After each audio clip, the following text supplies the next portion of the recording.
Hi hello மக்களே, எல்லாருக்கும் வணக்கம். இன்றைக்கான வீடியோவில் நம்ம என்ன பார்க்க போகிறோம் அப்படின்னா, TNPSC group 4 exam Indian polity previous year question சீரீஸில் செகண்ட் வீடியோ தான் வந்து பார்க்க போகிறோம். சரிங்களா? ஆல்ரெடி வந்து பார்த்தீங்க அப்படின்னா டாபிக் 1 இந்திய அரசியலமைப்பு உருவாக்கம் மற்றும் வரவுக்குழு டிராஃப்டிங் கமிட்டின்னு வந்து சொல்லுவாங்க. ஸோ இந்த டாப்பிக்கில் கேட்கப்பட்ட முக்கியமான கேள்விகள் ப்ரீவியஸ் இயர் கொஸ்டின்ஸ் எல்லாத்தையுமே வந்து தொகுத்து ஒரு வீடியோவாக வந்து போட்டிருக்கேன்.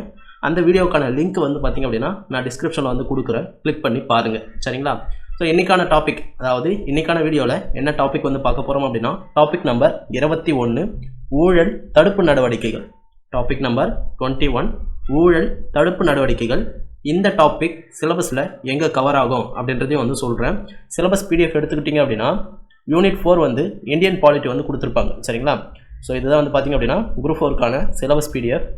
இதில் யூனிட் 4 வந்து பார்த்திங்க அப்படின்னா இந்தியன் பாலிட்டி வந்து கொடுத்துருப்பாங்க. இதிலிருந்து குரூப் 4 எக்ஸாமுக்கு 15 கொஸ்டின்ஸ் வந்து கேட்பாங்க. சரிங்களா? இதில் நீங்கள் 15 out of 15 வந்து ஸ்கோர் பண்ணணும் அப்படின்னா கண்டிப்பாக மினிமம் ஒரு 5 years கொஸ்டின் பேப்பரை வந்து நீங்கள் செல்ஃப் அனாலிசிஸ் அப்படின்றது பண்ணி முடிச்சிருக்கணும். சரிங்களா? இந்நேரத்துக்கு வந்து ஒரு 5 வருட கேள்வித்தாள்களை வந்து நீங்கள் அனாலிசிஸ் வந்து பண்ணி முடிச்சிருக்கணும். அப்படின்னா மட்டும்தான் உங்களால் இந்த யூனிட்டில் 15 out of 15 அப்படின்றது ஸ்கோர் பண்ண முடியும். சரிங்களா? ஏன் சொல்ல வரேன் அப்படின்னா, அப்போ தான் எந்த இடத்துல இம்பார்ட்டன்ஸ் கொடுத்து கேள்வி கேட்டிருக்காங்க, என்ன மாதிரியெல்லாம் கொஷின்ஸ் வந்து ஃப்ரேம் பண்ணி கேட்குறாங்க, ஒரு ஐடியா வந்து நமக்கு கிடைக்கும். சரிங்களா? அப்போது எந்த டாப்பிக்கு நம்ம இம்பார்ட்டன்ஸ் கொடுத்து படிக்கணும், எந்த டாப்பிக்கு வந்து பார்த்திங்க அப்படின்னா ஜஸ்ட் ஒரு கிளான்ஸ் வந்து பார்த்தா போதும் அப்படின்ற மாதிரி வந்து ஒரு ஐடியா வந்து கிடைக்கும். அதுக்கு தகுந்த மாதிரி நம்ம ப்ரிப்பரேஷன் பண்ணாதான் இதில் 15 out of 15 அப்படின்றது நம்மளால் ஸ்கோர் பண்ண முடியும். ஓகேங்களா? ஸோ இன்றைக்கான டாபிக் வந்து பார்த்திங்க அப்படின்னா பொது வாழ்வில் ஊழல், ஊழல் தடுப்பு நடவடிக்கைகள், லோக்பால் மற்றும் லோக் ஆயுக்தா, இந்த 3 தலைப்புகளும் இன்றைக்கான வீடியோவில் வந்து கவர் ஆகிடும். கொஷினுக்குள்ளே போகலாம். டாபிக் நம்பர் 2, அதாவது video number 2 Indian polity previous year question series 2016 இருந்து 25 வரைக்கும். ஓகேங்களா? தலைப்புகள் வந்து பார்த்திங்க அப்படின்னா பொது வாழ்வில் ஊழல், ஊழல் தடுப்பு நடவடிக்கைகள், லோக்பால் மற்றும் லோக் ஆயுக்தா. ஓகேங்களா? ஃபர்ஸ்ட் கொஸ்டின் வந்து பாருங்க. பின்வரும் கூற்றுக்களில் மத்திய ஊழல் கண்காணிப்பு ஆணையத்தை பற்றிய உண்மையில்லாத கூற்று எது அப்படின்னு வந்து கேட்டிருக்காங்க. ஆப்ஷன் ஏ, இது ஒரு மேல்மட்ட அரசாங்க குழு. அதுக்கடுத்தது ஆப்ஷன் பி, இது 1964 ஆண்டு உருவாக்கப்பட்டது அப்படின்னு வந்து கொடுத்துருக்காங்க. ஆப்ஷன் சி வந்து பார்த்தீங்க அப்படின்னா இது ஒரு புலன் விசாரணை குழுமம்னு கொடுத்துருக்காங்க. ஆப்ஷன் டி, இது ஒரு தன்னாட்சிக்கு இணையான நிலை உடையது. சரிங்களா? இதில் எது உண்மையில்லாத கூற்று அப்படின்னு பார்க்கறதுக்கு முன்னாடி ஃபர்ஸ்ட் கொஸ்டின் வந்து பாருங்க. மத்திய ஊழல் கண்காணிப்பு ஆணையம் அப்படின்றது சிவிசின்னு வந்து சொல்லுவாங்க. சரிங்களா? சென்ட்ரல் விஜிலன்ஸ் கமிஷன் வந்து சொல்லுவாங்க. இந்த ஆணையம் வந்து யாருடைய பரிந்துரையின் பேரில் வந்து அமைக்கப்பட்டது அப்படின்னா சந்தானம் குழுவின் பரிந்துரையின் பேரில். சரிங்களா?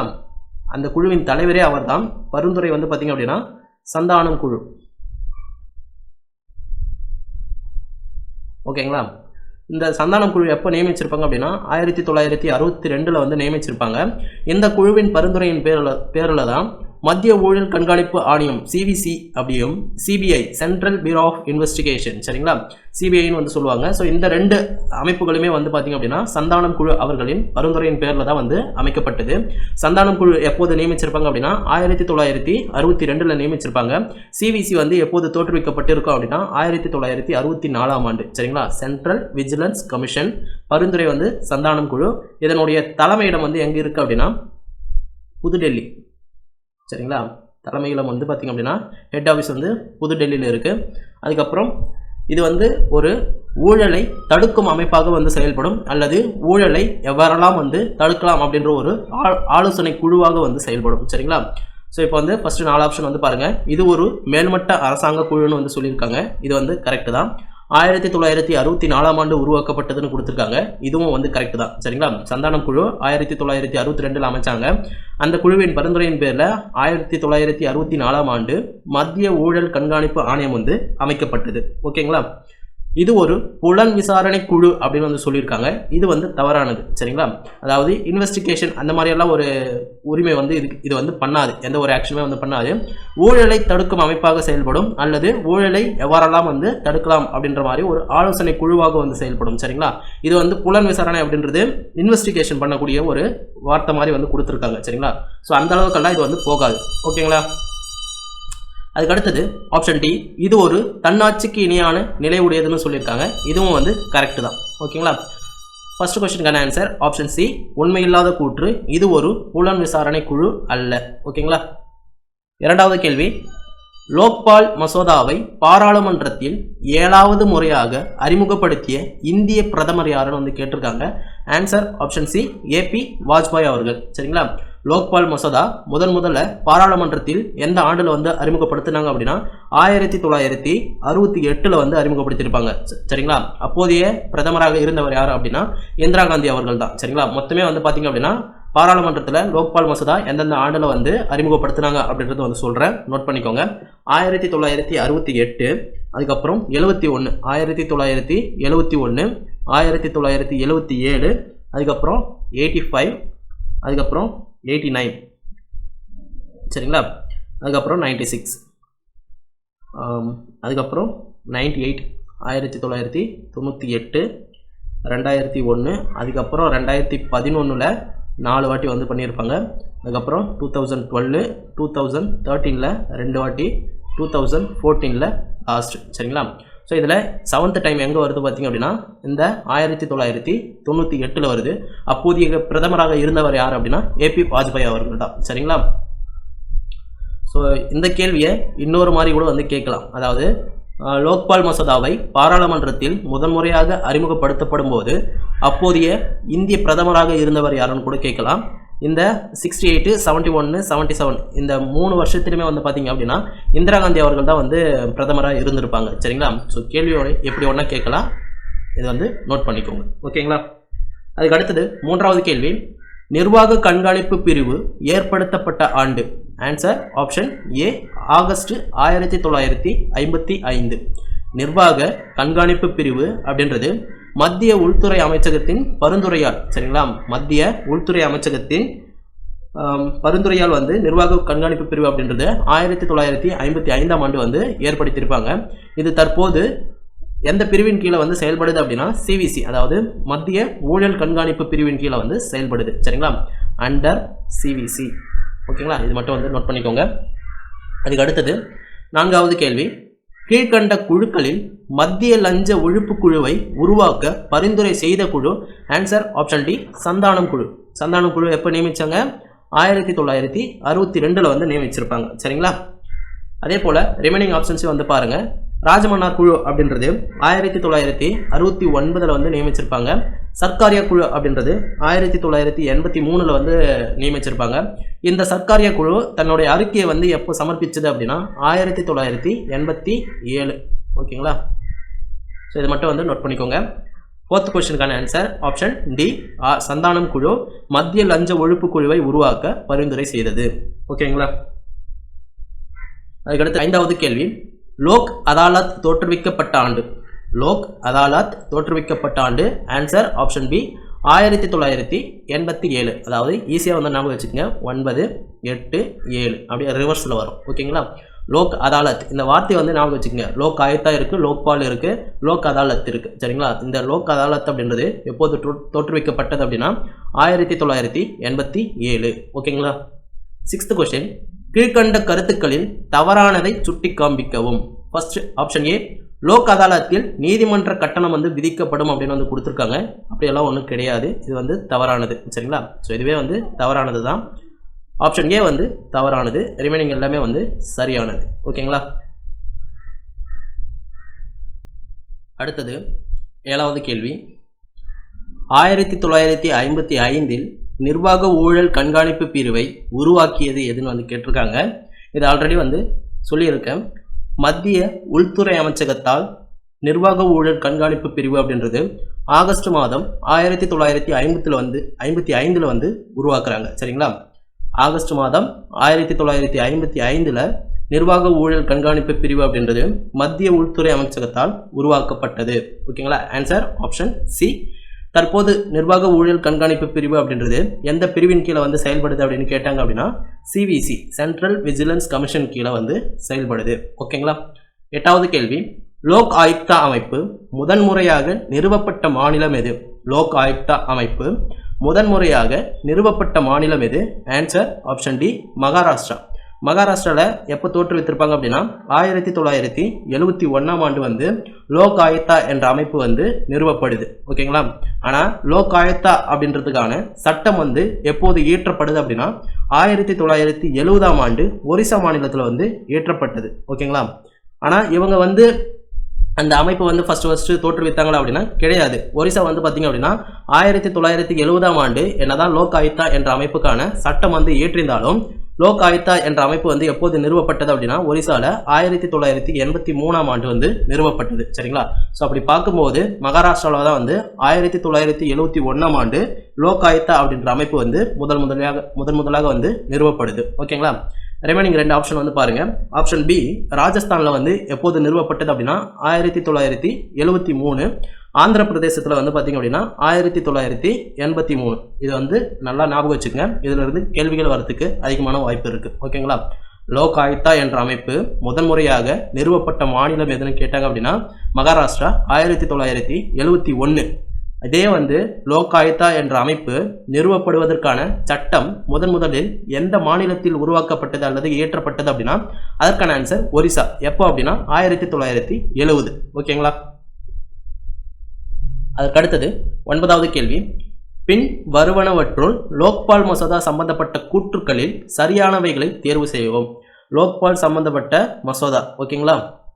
ஃபர்ஸ்ட் டிசம்பர் 18, 2013 அன்று மக்களவையில் லோக்சபாவில் வந்து பார்த்தீங்க அப்படின்னா லோக்பால் மசோதா அப்படின்றது நிறைவேற்றப்பட்டது. இது வந்து கரெக்டு தான். டிசம்பர் 18, 2013 மக்களவையில், சரிங்களா, மக்களவையில் லோக்பால் மசோதா வந்து சக்சஸ் ஆகுது.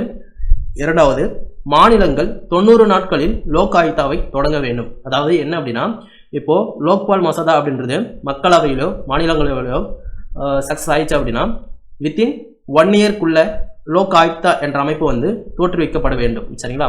ஆனால் இங்கே 90 நாட்கள் அப்படின்னு வந்து கொடுத்துருக்காங்க. இது வந்து தவறானது. 365 நாட்கள் அப்படின்றது சரியானது. சரிங்களா? வித்தின் 1 இயர், அதாவது 365 டேஸ்க்குள்ள லோக் ஆயுக்தா அப்படின்ற அமைப்பு மாநிலங்கள் நிறுவப்பட வேண்டும். ஓகேங்களா? லாஸ்ட் 4th ஒன்று வந்து பாருங்க. டிசம்பர் 19, 2013 அன்று நடைமுறைக்கு வந்தது அப்படின்னு வந்து கொடுத்துருக்காங்க.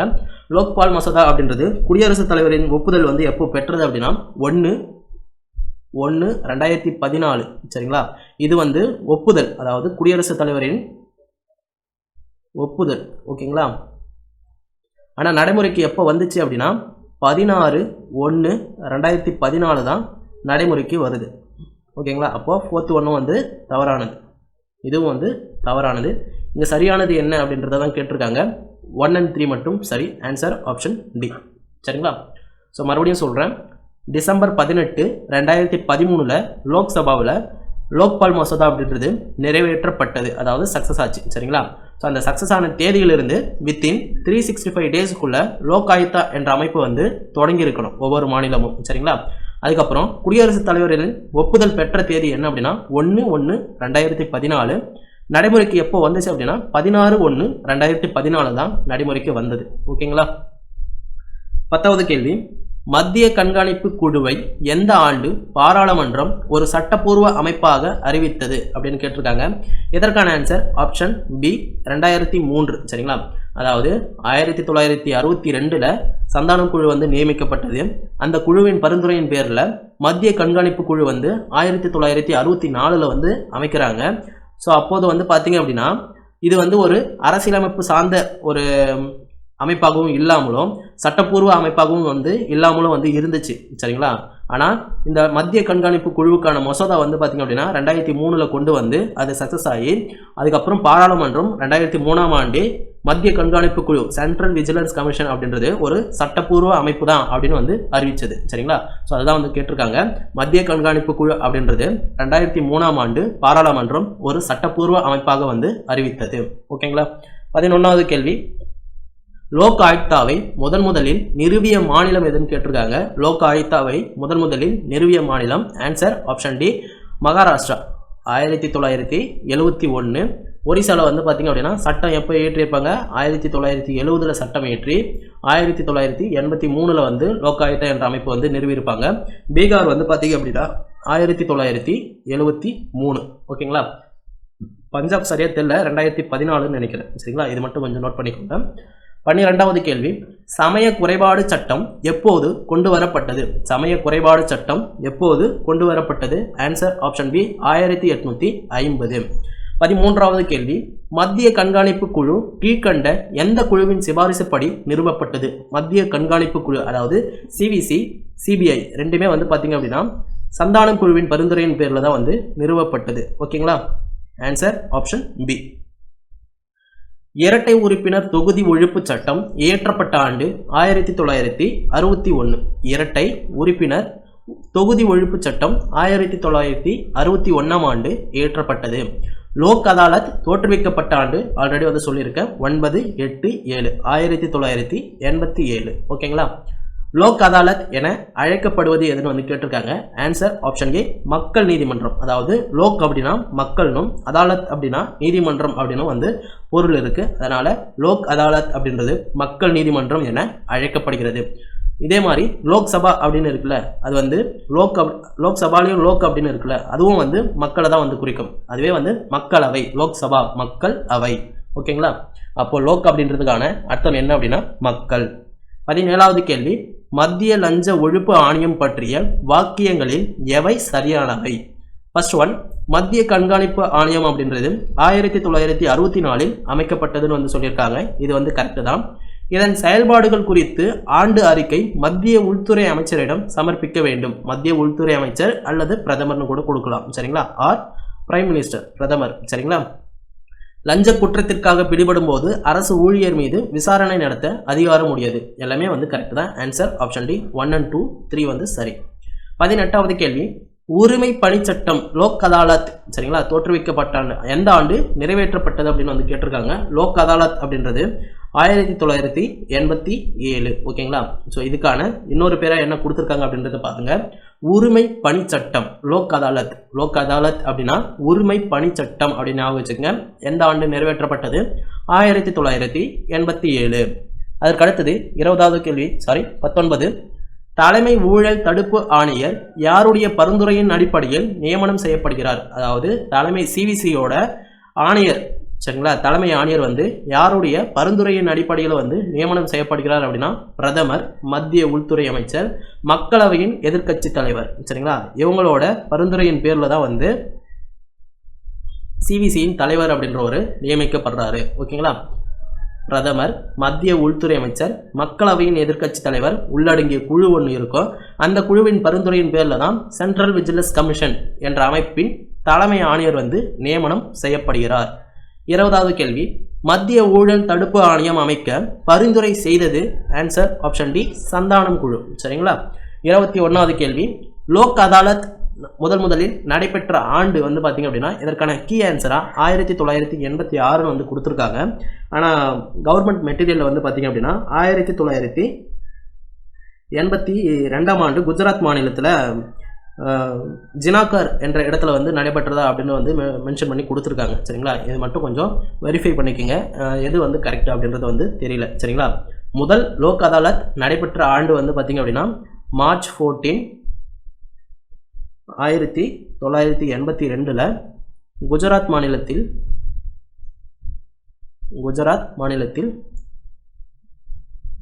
ஜினாகார் என்ற இடத்தில் வந்து நடைபெற்றதா வந்து கொடுத்துருக்காங்க. சரிங்களா? என்ற இடத்தில் நடைபெற்றது. ஆனால் இங்கே 86 அப்படின்னு வந்து கொடுத்துருக்காங்க. ஸோ 86 ஆர் 82 ஏதோ ஒன்று வந்து நோட் பண்ணிக்கோங்க. ஃபர்ஸ்ட் லோக் அதாலத் வந்து எங்கே நடைபெற்றது அப்படின்னு கேட்டாங்க அப்படின்னா குஜராத் மாநிலம் ஜினாகர், மார்ச் 14, 1982. ஓகேங்களா? 22வது கேள்வி, லோக் ஆயுக்தா முதலில் எந்த மாநிலத்தில் அமைக்கப்பட்டது? ஆன்சர் இது வந்து ரிப்பீட் ஆகிட்டே வந்திருக்கு.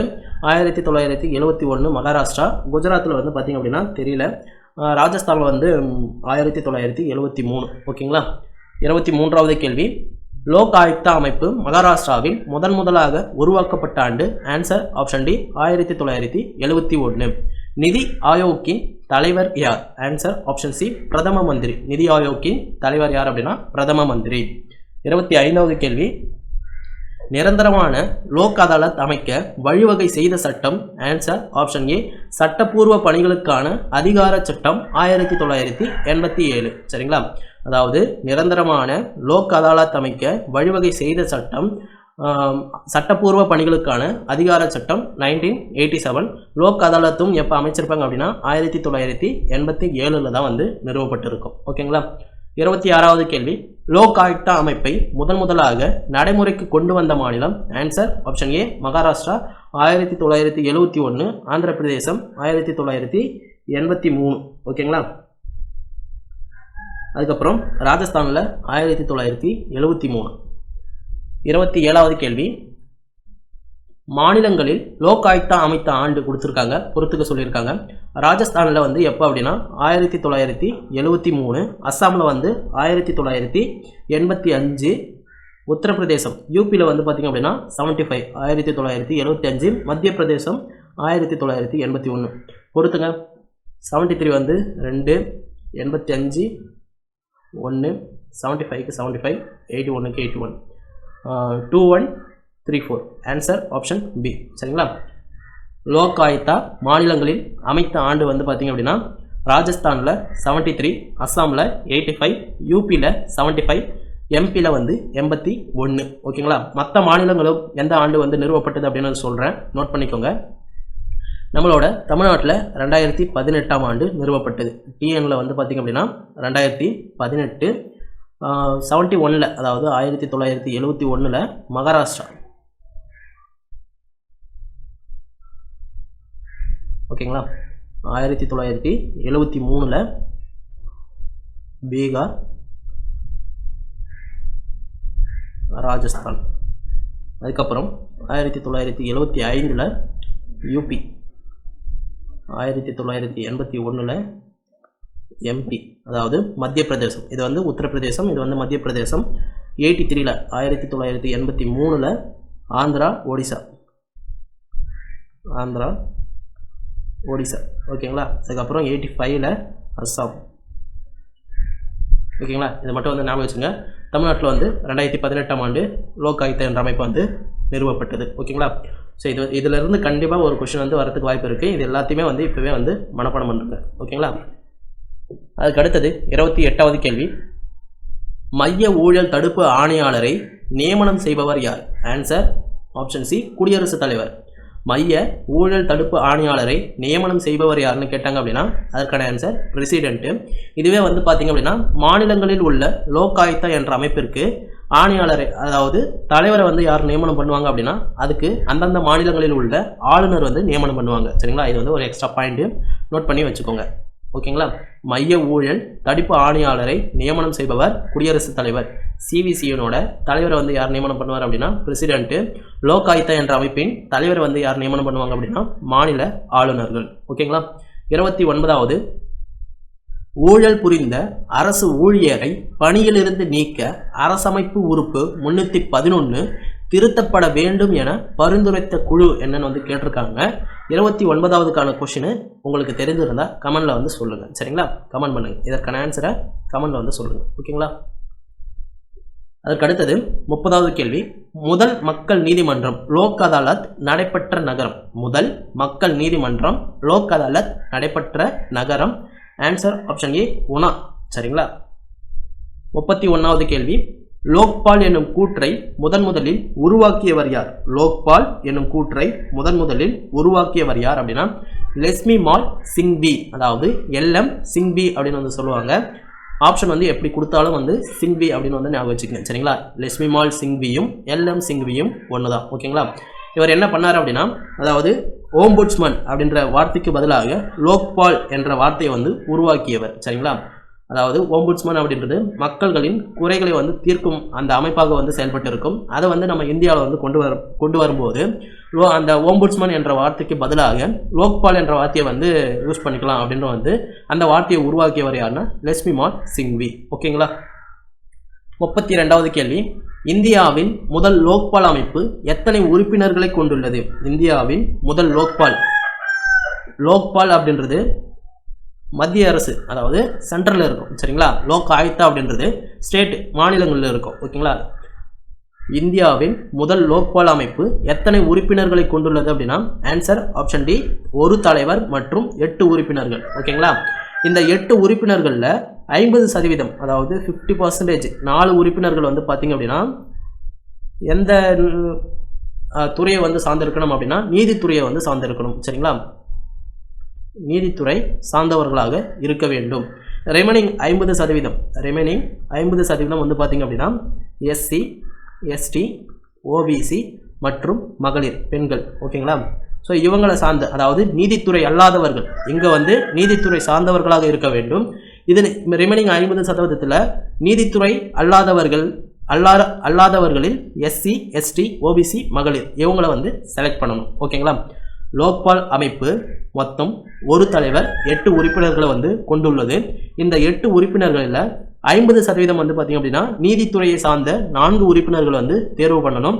ரிமைனிங் 50% நீதித்துறை அல்லாதவர்கள், சரிங்களா, எஸ்சி, எஸ்டி, ஓபிசி, மகளிரை வந்து தேர்வு பண்ணணும். சரிங்களா, ஸோ அது மட்டும் வந்து ஞாபகம் வச்சுக்க. 33வது கேள்வி, இந்தியாவில் முதலாக லோக் ஆயுக்தா கொண்டு வந்த மாநிலம், இது வந்து ரிப்பீட் ஆகிட்டு இருக்கு. Answer option D, Maharashtra 1971. Orissa வந்து பார்த்தீங்க அப்படின்னா 1983.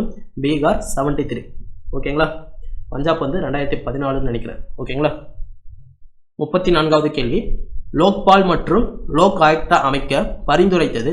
ஆன்சர் ஆப்ஷன் பி, நிர்வாக சீர்திருத்த ஆணையம், அதாவது சிவிசி, சிபிஐ வந்து பரிந்துரைத்தது சந்தானம் குழு. ஓகேங்களா, லோக்பால் மற்றும் லோக் ஆயுக்தாவை அமைக்க பரிந்துரை செய்தது. லோக்பால் மற்றும் லோக் ஆயுக்தாவை அமைக்க பரிந்துரை செய்தது வந்து பார்த்தீங்கன்னா ஏஆர்சின்னு வந்து சொல்லுவாங்க. அட்மினிஸ்ட்ரேட்டிவ் ரீஃபார்ம் கமிஷன் வந்து நினைக்கிறேன். சரிங்களா, நிர்வாக சீர்திருத்த ஆணையம். ஓகேங்களா, இது வந்து 1966 to 1970. இந்த நிர்வாக சீர்திருத்த ஆணையம் அப்படின்றது அதனுடைய வருடங்கள் வந்து பார்த்துக்கோங்க. 1966 1970 வரைக்கும் முதல் நிர்வாக சீர்திருத்த ஆணையம் அப்படின்னு வந்து சொல்லுவாங்க. ஓகேங்களா, அதுக்கு அடுத்தது 35வது கேள்வி, லோக் அதாலத்தின் சரியான வாக்கியத்தை தேர்வு செய்க. லோக் அதாலத் ஒரு உரிமையியல் கோர்ட்டுக்கு சமமானது. உரிமையியல் கோர்ட்டுக்கு வந்து சமமானதுன்னு வந்து சொல்லியிருக்காங்க. இது வந்து கரெக்டு தான். லோக் அதாலத்தின் தீர்ப்பை எதிர்த்து மேல்முறையீடு செய்ய இயலாது. இந்த ஸ்டேட்மெண்ட் வந்து மறக்கவே கூடாது நீங்கள். சரிங்களா, தீர்ப்பை எதிர்த்து மேல்முறையீடு வந்து செய்ய இயலாது அப்படின்றது கரெக்டு. ஓகேங்களா, இதுதான் வச்சு ஒரு கொஸ்டின் வந்து ஃப்ரேம் பண்ணுவாங்க. ஏன்னா சாதாரணமாக ஒரு நீதிமன்றம் அப்படின்னு எடுத்துக்கிட்டோம் அப்படின்னா அதனோட தீர்ப்பை வந்து எதிர்த்து மேல்முறையீடை வந்து செய்யலாம். ஓகேங்களா, அதாவது உச்சநீதிமன்றம் உயர்நீதிமன்றத்தில் கொடுக்குற தீர்ப்பை வந்து நம்ம வந்து மேல்முறையீடு செஞ்சு உச்சநீதிமன்றத்துக்கு வந்து போகலாம். ஆனால் இங்கே லோக் அதாலத்தின் தீர்ப்பை வந்து எதிர்த்து மேல்முறையீடு செய்ய இயலாது அப்படின்றது தான் வந்து உண்மை. சரிங்களா, ஏன்னா இது குழப்பத்துக்காக இந்த ஸ்டேட்மெண்ட் வச்சு கொஸ்டின்ஸ் வந்து கண்டிப்பாக ஃப்ரேம் பண்ணுவாங்க. ஆனால் இங்கே வந்து ஜாக்கிரதையாக இருங்க. லோக் அதாலத்தின் தீர்ப்பை எதிர்த்து கண்டிப்பாக மேல்முறையீடு வந்து செய்ய இயலாது. ஓகேங்களா, இது வந்து ஒரு உரிமையியல் கோர்ட்டுக்கு வந்து சமமானது அப்படின்னு வந்து கொடுத்துருக்காங்க. இதுவும் வந்து கரெக்டு தான். குடும்ப சண்டைகள் லோக் அதாலத்தின் ஆள்வரைக்குள், அதாவது வரம்புக்குள் வரும் அப்படின்னு வந்து கொடுத்துருக்காங்க. கரெக்டு தான், இதுவும் வந்து கரெக்டு தான். ஓகேங்களா, அதுக்கு அடுத்தது குடிமை மற்றும் குற்றவியல் தப்புக்களை தீர்வு செய்ய லோக் அதாலத்திற்கு ஆள்வரை கிடையாது அப்படின்னு வந்து கொடுத்துருக்காங்க. இது வந்து கரெக்டு தான். ஸோ எல்லாமே வந்து கரெக்டான ஸ்டேட்மெண்ட் தான். Answer option D 1, 2, 3. ஓகேங்களா, அதாவது ப்ரீவியஸ் இயர் கொஸ்டின்ஸில் வந்து பார்த்திங்க அப்படின்னா இங்கே வராது அப்படின்னு வந்து கொடுத்துருப்பாங்க. அதை நான் வந்து மாற்றி டைப் பண்ணி வரும்னு சொல்லி உங்களுக்கு வந்து கொஸ்டின் வந்து ஃப்ரேம் பண்ணியிருக்கேன். ஓகேங்களா, 36வது கேள்வி, மத்திய ஊழல் தடுப்பு கண்காணிப்பு ஆணையம் ஏற்படுத்த பரிந்துரைத்த குழு எது அப்படின்னா ஆன்சர் ஆப்ஷன் டி, சந்தானம் குழு. மத்திய ஊழல் தடுப்பு கண்காணிப்பு ஆணையம் ஏற்படுத்த பரிந்துரைத்த குழு சந்தானம் குழு. 37வது கேள்வி, லோக் அதாலத் பற்றிய கீழ்கண்ட கூற்றுக்களை பரிசீலனை செய்யவும். ஃபர்ஸ்ட், லோக் அதாலத்தின் தீர்ப்பு ஒரு வாழ்வியல் நீதிமன்ற தீர்ப்பிற்கு சமமானது. அதனோட தீர்ப்பை வந்து மேல்முறையீடு செய்ய இயலாது அப்படின்னு வந்து கொடுத்துருக்காங்க. இது வந்து கரெக்டு தான். கொலை வழக்குகள் லோக் அதாலத்தின் எல்லைக்குள் வராதுன்னு வந்து கொடுத்துருக்காங்க. ஆனால் அப்படிலாம் ஒன்றும் கிடையாது, வரும். ஓகேங்களா, அப்போது சரியான கூற்று வந்து பார்த்திங்க அப்படின்னா ஆப்ஷன் ஏ 1 மட்டும்தான் இங்கே வந்து சரியானது. சரிங்களா, அதே போல் மேலே ஒரு கொஸ்டின் பார்த்தோம். 35வது கேள்வி, அதில் வந்து பார்த்திங்க அப்படின்னா குடும்ப சண்டைகள் லோக் அதாலத்தின் ஆள்வரைக்குள் வரம்புக்குள் வந்து வராது அப்படின்னு வந்து சொல்லியிருந்தாங்க. ஆனால் அதுவும் வந்து வரும். கொலை வழக்குகளும் லோக் அதாலத்தின் எல்லைக்குள் வந்து வரும். ரெண்டுமே வந்து ஞாபகம் வச்சுக்கோங்க. 38வது கேள்வி, 3 பேர் கொண்ட லோக் ஆயுக்தாவின் தேடுதல் குழு தலைவர் யார்? 3 பேர் கொண்ட லோக் ஆயுக்தாவின் தேடுதல் குழு தலைவர் யார்? Answer option A, Thiru K Venkatraman. ஓகேங்களா, 39வது கேள்வி, மத்திய கண்காணிப்பு ஆணையம் அமைக்க பரிந்துரைத்த குழு. ஆன்சர் ஆப்ஷன் பி, சந்தானம் ஊழல் தடுப்பு குழு. சரிங்களா, சந்தானம் ஊழல் தடுப்பு குழு. இந்த மத்திய கண்காணிப்பு ஆணையம் இருக்குல்ல, சிவிசி, சென்ட்ரல் விஜிலன்ஸ் கமிஷன், இதனோட பதவி காலம் வந்து பார்த்தீங்க அப்படின்னா கேட்கறதுக்கு கூட வாய்ப்பு இருக்கு. ஓகேங்களா, பதவி காலம் வந்து 4 ஆண்டுகள், 4 இயர்ஸ், அல்லது 65 ஏஜ், அதாவது 65 வயது வரை. ஓகேங்களா, இது மட்டும் ஒரு எக்ஸ்ட்ரா பாயிண்ட் வந்து ஞாபகம் வச்சுங்க. மத்திய ஊழல் கண்காணிப்பு ஆணையம் வந்து அமைக்க பரிந்துரைத்த குழு சந்தானம் ஊழல் தடுப்பு குழு. இந்த சந்தானம் குழு வந்து பார்த்திங்க அப்படின்னா 1962 நியமிச்சிருப்பாங்க. மத்திய ஊழல் கண்காணிப்பு ஆணையம் வந்து பார்த்திங்க அப்படின்னா 1964 வந்து நிறுவப்பட்டிருக்கும். இந்த குழுவினோட பதவிக்காலம் வந்து பார்த்திங்க அப்படின்னா 4 ஆண்டுகள், 65 வயது வரை. ஓகேங்களா, அதுக்கு அடுத்தது 40வது கேள்வி, மத்திய புலனாய்வு செயலகம் சிபிஐ எப்போது அமைக்கப்பட்டது அப்படின்னா ஏப்ரல் 1, 1963. சரிங்களா, ஆன்சர் ஆப்ஷன் பி, ஏப்ரல் 1, 1963 ஆண்டு வந்து அமைக்கப்பட்டது. இதனோட இந்த சிபிஐ அமைக்க பரிந்துரைத்து பண்ணது யார் அப்படின்னாலும் அதுவும் வந்து பார்த்தீங்க அப்படின்னா சந்தானம் குழு தான். ஓகேங்களா, சிபிஐ அமைக்க பரிந்துரைத்த குழு சந்தானம் குழு. இதனோட பதவிக்காலம் வந்து பார்த்தீங்க அப்படின்னா பதவிக்காலம், சிபிஐயின் பதவிக்காலம் ஓகேங்களா 2 வருடங்கள், 2 ஆண்டுகள். ஓகேங்களா, ஸோ சிவிசி, சென்ட்ரல் விஜிலன்ஸ் கமிஷனோட பதவிக்காலம் வந்து 4 ஆண்டுகள், சிபிஐயின் பதவிக்காலம் 2 ஆண்டுகள். சிபிஐ எப்போது அமைக்கப்பட்டது அப்படின்னா ஏப்ரல் 1, 1963. எந்த குழு வந்து பரிந்துரை பண்ணது? சந்தானம் குழு. ஓகேங்களா, அதுக்கப்புறம் 41வது கேள்வி, லோக் அதாலத் கொண்டு வரப்பட்ட ஆண்டு எதுன்னு வந்து கேட்டிருக்காங்க. லோக் அதாலத், இந்த அதாலத் அப்படின்னு வந்தாலே 9, 8, 7ன்னு வந்து ஞாபகம் வச்சுக்கோங்க. Answer option D, 1987. 42வது கேள்வி, கீழ்கண்டவற்றுள் எது லோக்பால் அமைப்பை பரிந்துரைத்தது? ஆன்சர் ஆப்ஷன் ஏ, ஏஆர்சி, அட்மினிஸ்ட்ரேட்டிவ் ரிஃபார்ம் கமிஷன். ஓகேங்களா, 1966 to 1970. ஓகேங்களா, முதல் நிர்வாக சீர்திருத்த ஆணையம் தான் லோக்பால் அமைப்பை வந்து பரிந்துரைத்தது. ஓகேங்களா, லோக்பால் மற்றும் லோக் ஆயுக்தா ரெண்டுமே தான். அதற்கடுத்தது 43வது கேள்வி, லோக் ஆயுக்தா மற்றும் உபலோக் ஆயுக்தா பற்றிய முதல் அகில இந்திய கருத்தரங்கம் நடைபெற்ற இடம் வந்து கேட்டிருக்காங்க. இது வந்து எந்த ஒரு சோர்ஸ்லையும் இருக்கிற மாதிரி எனக்கு வந்து தெரியல. மேபி நியூஸ் பேப்பரில் இருந்து கேட்டுக்கலாம், கரண்ட் அஃபேர்ஸ் பேஸ் பண்ணி. சரிங்களா, ஆன்சர் வந்து பார்த்திங்க அப்படின்னா சிம்லா. லோக் ஆயுக்தா மற்றும் உபலோக் ஆயுக்தா பற்றிய முதல் அகில இந்திய கருத்தரங்கம் நடைபெற்ற இடம் சிம்லா. 44வது கேள்வி, பின் வருபவை ஊழல் தடுப்பு அமைப்புகளின் சந்தானம் குழு பரிந்துரையால் நிறுவப்பட்டவை எதுன்னு வந்து கேட்டிருக்காங்க. ஆன்சர் வந்து பார்த்திங்க அப்படின்னா மத்திய ஊழல் தடுப்பு ஆணையம் சிவிசியும் மத்திய விசாரணை ஆணையம் சிபிஐயும் ரெண்டுமே வந்து பார்த்திங்க அப்படின்னா சந்தானம் குழு அவர்களின் பரிந்துரையின் அடிப்படையில் வந்து நிறுவப்பட்டது. லோக்பால் மற்றும் லோக் ஆயுக்தா வந்து பார்த்திங்க அப்படின்னா ஏஆர்சி, முதல் நிர்வாக சீர்திருத்தம். ஓகேங்களா, 1966 to 70. ஸோ இதனோட அடிப்படையில் தான் வந்து லோக்பால் மற்றும் லோக் ஆயுக்தா அப்படின்றது நிறுவப்பட்டு இருக்கும். ஓகேங்களா, அதற்கடுத்தது 45வது கேள்வி, மக்களின் குறை தீர்ப்புக்காக உருவாக்கப்பட்ட பழமையான முறை எதுன்னு வந்து கேட்டிருக்காங்க. ஆன்சர் ஆப்ஷன் ஏ, ஓம்பட்ஸ்மன் அமைப்பு. சரிங்களா, ஸோ இந்த அமைப்பு அப்படின்றது ஸ்வீடன் நாட்டிலிருந்து பெறப்பட்டது. சரிங்களா, ஓம்பட்ஸ்மன் அப்படின்ற அமைப்பு வந்து பார்த்திங்க அப்படின்னா ஸ்வீடன் நாட்டிலிருந்து பெறப்பட்டது. எங்கிருந்து பெறப்பட்டது அப்படின்னு கேட்டாங்க அப்படின்னா ஓம்பட்ஸ்மன் அமைப்பு அப்படின்றது ஸ்வீடன் நாட்டிலிருந்து பெறப்பட்டது. 46வது கேள்வி, இந்தியாவில் முதன்முறையாக லோக் ஆயுக்தா அமைப்பினை உருவாக்கிய மாநிலம் எதுன்னு வந்து கேட்டிருக்காங்க. இது வந்து ஆன்சர் வந்து பார்த்திங்கன்னா ஒரிசா. இது வந்து அமைப்பு கிடையாது. அதாவது இந்தியாவில் முதன்முறையாக லோக் ஆயுக்தா அமைப்பிற்கான சட்டம் உருவாக்கிய மாநிலம். சரிங்களா, அமைப்பிற்கான சட்டம் என்ற வார்த்தையை வந்து சேர்த்துக்கோங்க. இந்தியாவில் முதன்முறையாக லோக் ஆயுக்தா அமைப்பினை உருவாக்கிய, அதாவது அமைப்பிற்கான சட்டம் உருவாக்கிய மாநிலம் எது அப்படின்னா ஆன்சர் ஆப்ஷன் சி, ஒரிசா. எப்போ அப்படின்னா 1970 வந்து ஒரிசா மாநிலம் சட்டம் வந்து இயற்றியிருப்பாங்க. ஆனால் 1983 தான் லோக் ஆயுக்தா ஒரிசா மாநிலத்துக்கான அந்த ஒரிசா மாநிலத்தில் லோக் ஆயுக்தா என்ற அமைப்பு வந்து நிறுவப்பட்டிருக்கும். அதற்கடுத்தது 47வது கேள்வி, மத்திய தொழிற்சாலை பாதுகாப்பு படை எப்போது ஏற்படுத்தப்பட்டது? Answer option D, 1969. மத்திய தொழிற்சாலை பாதுகாப்பு படை எப்போது அமைக்கப்பட்டது அப்படின்னா 1969. 48வது கேள்வி, லாஸ்ட் கொஸ்டின், லோக் ஆயுக்தா உறுப்பினர்களை நியமனம் செய்பவர் யார் அப்படின்னா ஆன்சர் ஆப்ஷன் சி, மாநில ஆளுநர். அதாவது அந்தந்த மாநிலத்தில் உள்ள மாநில ஆளுநர் தான் லோக் ஆயுக்தா அமைப்பின் உறுப்பினர்களும் தலைவர்களையும் வந்து நியமனம் வந்து செய்பவர். ஓகேங்களா? ஸோ அவ்வளோதான் கைஸ். இதோட வந்து பார்த்திங்க அப்படின்னா இந்த வீடியோ வந்து முடிவடையுது.